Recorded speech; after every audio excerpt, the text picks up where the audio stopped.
Another day, another basketball stories na naman ang pagkikwentuhan natin. At ngayon nga ay ang balitang trade ni Lauri Markkanen sa Los Angeles Lakers at ang balitang pagkuha ng Golden State Warriors kay Domantas Sabonis. Katulad nga ng pinagkaguluhan nga ng fans sa social media ang lumabas na balita na posible nga daw nakunin ng Los Angeles Lakers si Lauri Markkanen sa pamamagitan ng isang blockbuster trade. Hindi rin naman nga daw magiging mahirap para sa Lakers na gawin ng ganitong klaseng trade since meron rin naman nga silang sapat na asset para makipagnegosasyon sa kupunan ng Utah Jazz. Maaari nga daw nila ditong gamitin either sina Austin Reeves, Rui Hachimura, Dalton Kenick at maging ang ilan sa kanilang mga future draft pick.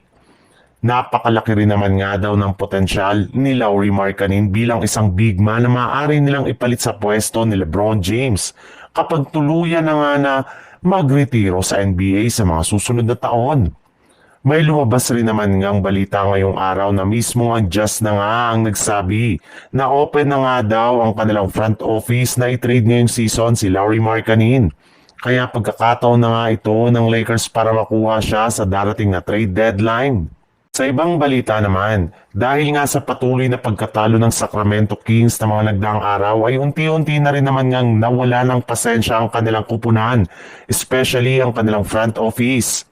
In fact, base nga sa kalalabas pa lang na balita ngayong araw, plano na nga daw ng Sacramento Kings na i-trade ang lahat ng kanilang mga key players upang sa ganun ay umpisahan na ang rebuilding ng kanilang lineup. At isa nga sa mga players na balak nilang unang i-trade ay ang kanilang center na si Domantas Sabonis na wala rin naman ngang nagagawang maganda sa team at hindi na rin naman nga sila kayang buhatin. Kaya mas mabuti nga daw na i-trade na lamang nila ito sa lalong madaling panahon. Marami rin naman nga mga kupunan ang interesado sa kanyang serbisyo kaya hindi talaga mahihirapan ng Kings na ipamigay ito ngayong season.